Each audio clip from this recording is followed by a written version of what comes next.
Terus apa faedahnya di sini? Bisa jadi hal tersebut diadab ya, cuma diringankan adabnya. Artinya nanti ada kekurangan dari adab itu, atau bisa mengangkat derajat dia di sorga nanti. Karena kalau pasti masuk sorga itu semuanya pokoknya dia beriman kan, meskipun dia maksiat kepada Allah Subhanahu wa taala, ya diadab dulu ya.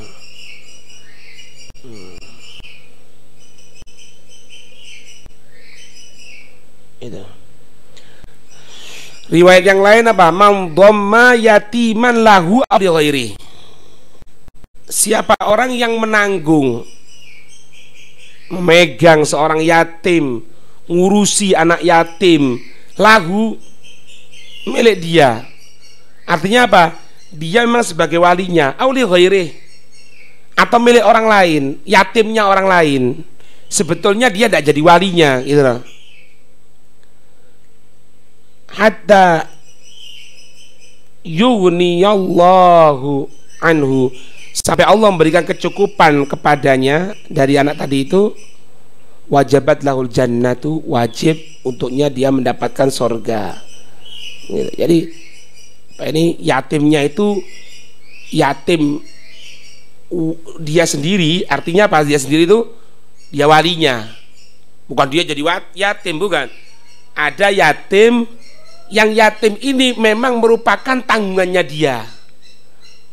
Meskipun itu merupakan tanggungan dia, tetap Allah memberikan kemuliaan. Atau yatimnya orang lain, maknanya yatimnya orang lain itu dia sebetulnya bukan walinya dalam lingkup sama muslimnya, ya jelas semuanya itu. Alhasil yatimnya dia sendiri, maksudnya dia sebetulnya di walinya, atau dia bukan walinya, pokoknya dia nanggung sampai Allah memberikan kecukupan. Wajabat lahul jannah. Itu. Paham ini? Wajib masuk surga. Itu.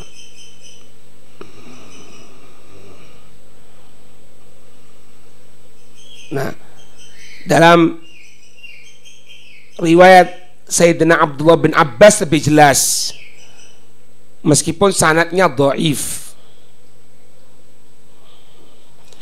Dikatakan mangghabadha yatiman, siapa orang yang ngurusi, memegang anak yatim, ngurusi maksudnya menanggung, mim bainil muslimina, dari antara orang-orang Islam, di antara orang-orang Islam, yatim yang Islam, nanggung apa? Ila ta'ami wasyarabi, kepada makanannya, minumannya.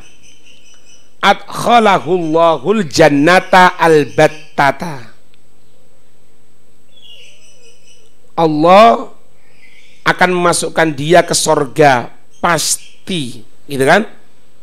Illa, kecuali ayya'mala, illa ayya'mala, kecuali dia berbuat dzamban, satu dosa, la yughfar, yang tidak diampuni. Jelas sudah ya?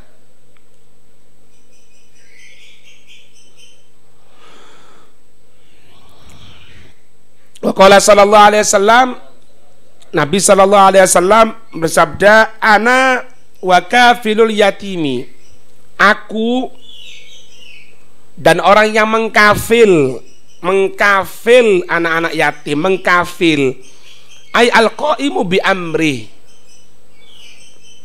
yang dia melaksanakan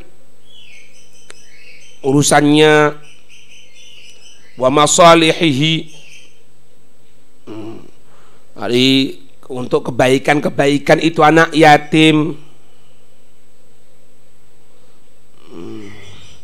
baik itu dia memberikan dari hartanya sendiri, au mimmal yatimi, atau dari harta anak yatim tadi itu, kalau memang punya tapi dia ngurusi.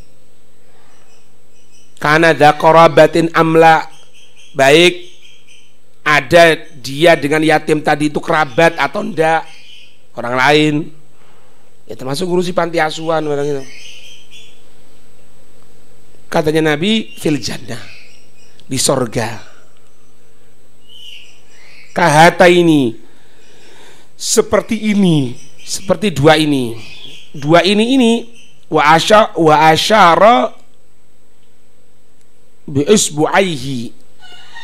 isbu'aihi, dengan kedua jari mulia Rasul, yaitu subha wal wusta, tasababa wal wusta, jari telunjuk dan dari tengah.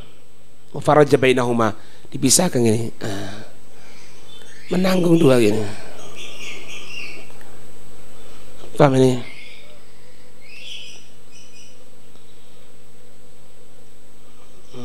Gitu. Hai anal kafila fi jannati ma'an nabi. Itu. Dia kafil ngurusi anak yatim itu di sorga nanti bersama Nabi. Bukan berarti jejer sama Nabi gitu ya. Derajatnya dia itu taqaraba, mendekati derajatan Nabi, seperti kedudukan Nabi, seperti mendekati, sama mendekati. Kalau Nabi ya lain surganya ya.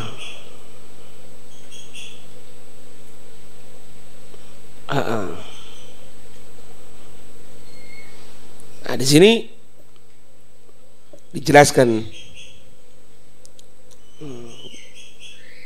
wa fil isyarati isyaratun, dalam isyarat itu ada isyaratnya. Kan Nabi memberikan isyarat dengan jari telunjuk dan jari tengah dipisahkan gini, yang gitu kan. Ini isyarat. Dalam isyarat itu ada isyaratnya lagi. Ila, kepada anna baina darajatihi wal kafili qadra tafawuti ma bainal musyaribi, ma bainal musyarubihi. Sesungguhnya derajatnya Nabi dan derajatnya orang yang ngurusi anak yatim itu berbeda. Perbedaannya itu seperti perbedaan al-musyarubihi yang diisyarati dengannya. Berarti dekat, ya kan? Itu. Bisa juga maknanya itu apa? Wa yahtamilu annal murada, sesungguhnya yang dimaksud itu adalah gurbul manzilati, dekat kedudukan, hala dukhulil jannati, ketika dia masuk sorga. Jadi dekat kedudukannya ketika masuk sorga. Atau bisa juga maknanya itu awil muradu fi sur'atid dukhuli, di dalam masalah cepat masuk sorga. Itu. Kenapa kok dia mendapatkan hal tersebut? Wadzalika, dia mendapatkan hal tersebut lima fihi min husnil khilafati lil abawain, dari sebaik-baik pengganti untuk kedua orang tua bagi si yatim tadi itu. Wa rahmatis shaghiri, dan rahmat untuk yang lebih kecil. Wa dzalika maqsudun 'azimun fi syari'ati, dan ini memang tujuan yang besar di dalam syariat tadi itu.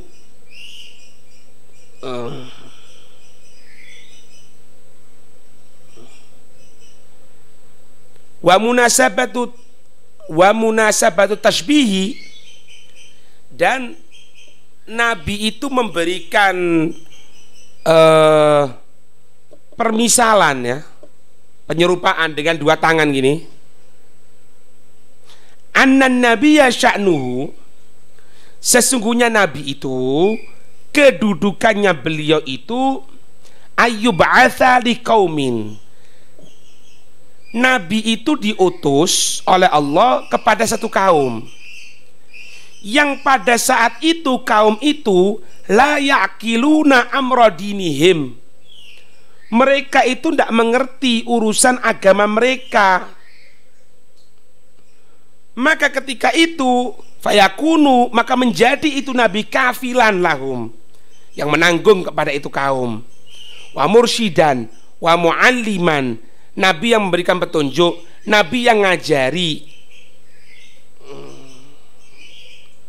Maka wa kafil yatimi, kafil yatim, orang yang nanggung anak yatim, yakumu, dia melaksanakan bikafalati man la ya'qilu, dia berarti melaksanakan apa? Penanggungan kepada orang yang tidak berakal. Siapa yang berakal ini? Anak yatim ini, anak kecil ini. Fayursyiduhu, maka dia memberikan petunjuk, wa yu'allimuhu, dan dia ngajari. Berarti secara gampangannya, kenapa dia mendapatkan kedudukan mulia itu? Karena tugasnya dia itu hampir sama dengan tugasnya nabi. Kalau nabi secara luas, nabi diutus oleh Allah kepada kaum yang tidak ngerti. Ketika tidak ngerti, ini loh jalan menuju Allah, mursyid yang memberikan petunjuk, yang ngajari. Nah, orang yang ngurusi anak yatim hampir sama dengan itu, cuma lingkupnya lebih kecil.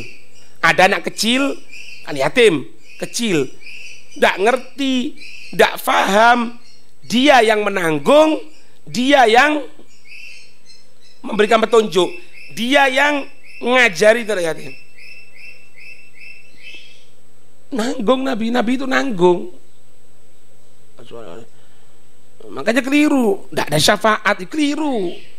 Wong nabi itu nanggung kok. Kafirnya kita orang ini siapa ya? Nabi. Sehingga kalau tidak ada nabi, yaudah iso, gitu loh. Kok dilebarkan lagi? Paling gampang lah, ente sholat 2 rakaat sebelum sholat subuh, khairum minad dunya wa ma fiha, lebih baik daripada dunia beserta isinya. 2 rakaat toh. Itu pun bacanya al-kafirun al-ikhlas, atau baca alam nasra alam taro. Tapi 2 rakaat itu lebih baik, bukan sama loh ya, lebih baik daripada dunia beserta isinya. Gara-gara apa yuk? Gara-gara sholat? Dah. Umat terdahulu juga ada riwayat mereka sholat, meskipun tidak dikumpulkan seperti kita. Ya bukan karena itunya, tapi karena nabinya itu Nabi Muhammad, gitu loh. Sehingga beliau itu kafil, nanggung seperti nanggungnya bapak angkat, gitu loh. Nanggungnya orang-orang yang ngurusi anak yatim. Sehingga anak yang ngurusi anak yatim ini kedudukannya mulia.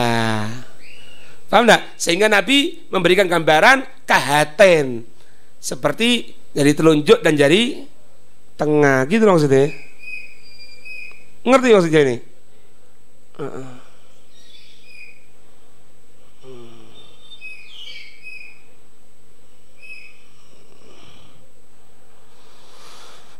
Itu